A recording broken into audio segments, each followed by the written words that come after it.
Let us solve a few questions related to calculation of magnetic force acting on current carrying wires placed in magnetic fields. एक question है से a current carrying wire is of U shape.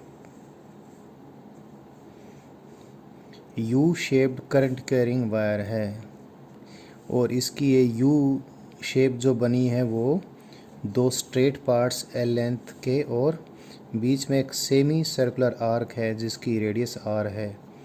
इससे ये current carrying U shaped wire बना है and say the wire is placed in uniform magnetic field. Uniform magnetic field is say perpendicular to the plane of the paper. ऐसे uniform magnetic field भी है and we have to find magnetic force acting on this current carrying wire. Say the magnetic field is B. So as I told you, because the field is uniform, the force acting on it will be equal to, and current is I, it will be equal to I into integration of dl vector from one end of the wire to the other.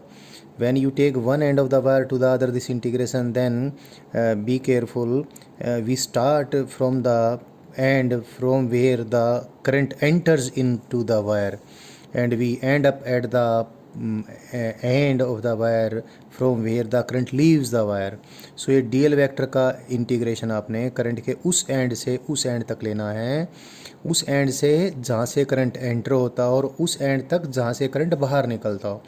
Suppose मैं इसको ए भी नाम दे देता हूँ। So the integration of this DL vector will be from A to B और इसका हमने क्रॉस प्रोडक्ट लेना है बी वेक्टर के साथ।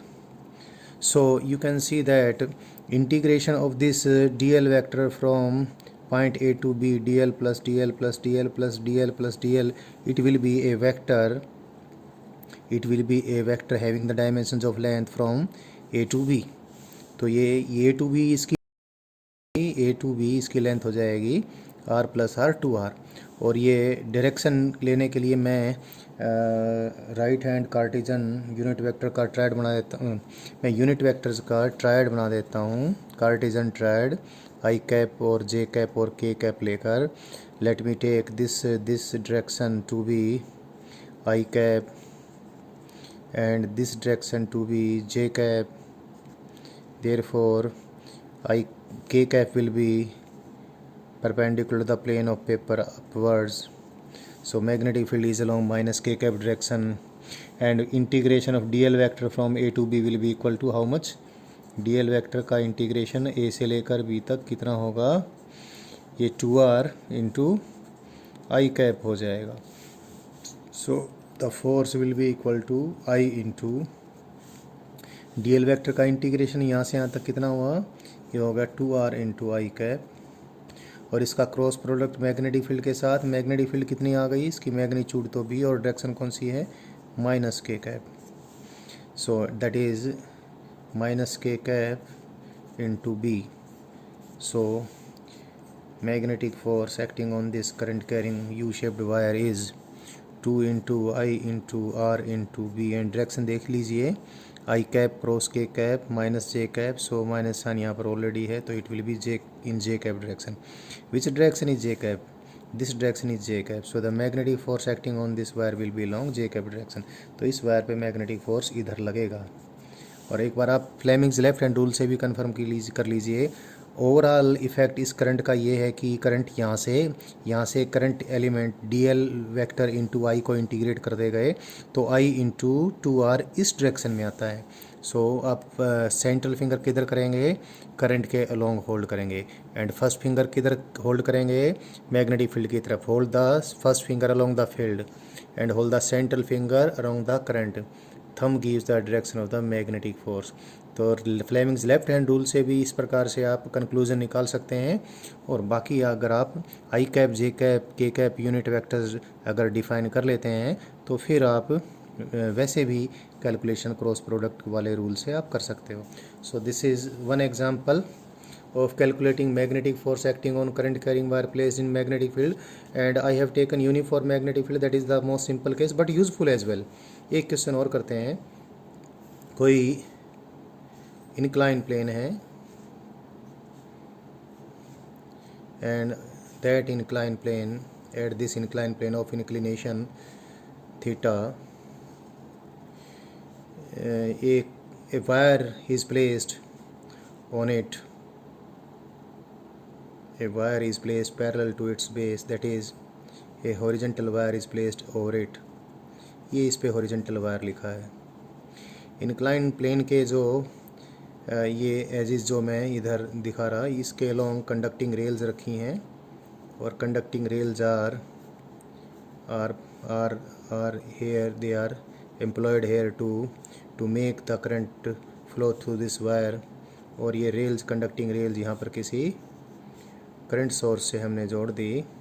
से the current source is like this.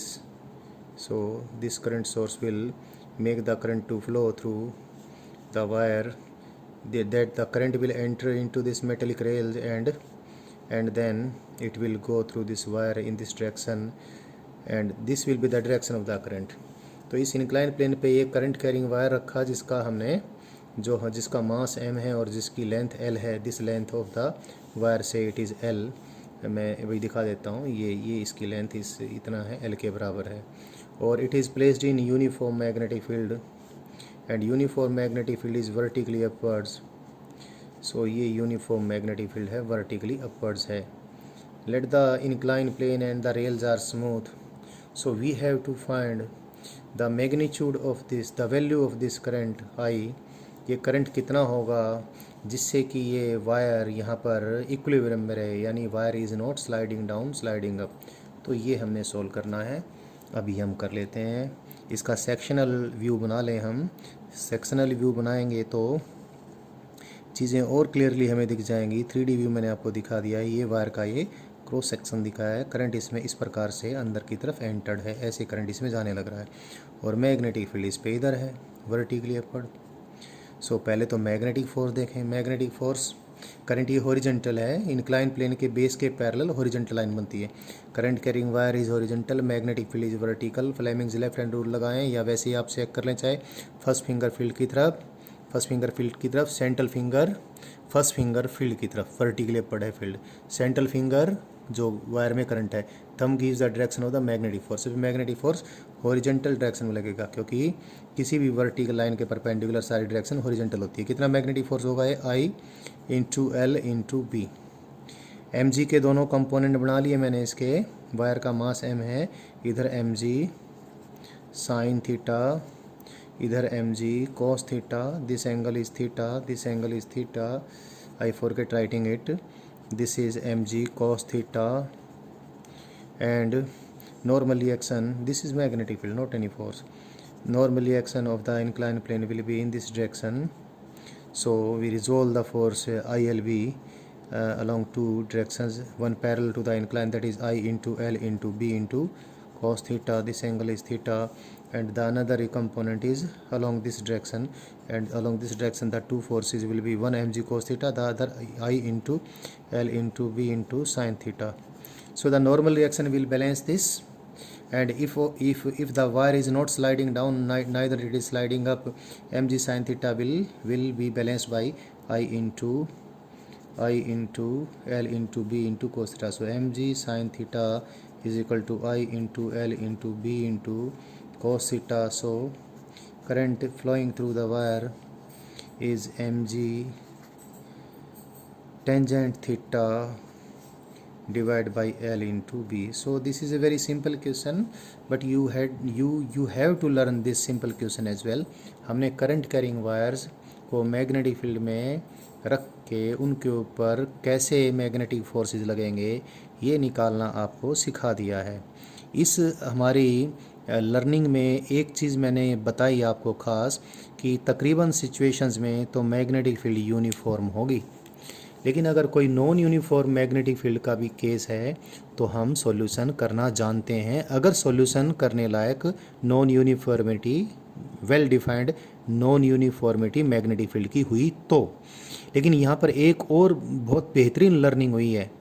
अगर कोई करंट कैरिंग लूप है, and what ever be the shape of the loop, magnetic force acting on current carrying loop placed in uniform magnetic field is zero and the force will be zero irrespective of the shape of the loop and size of the loop.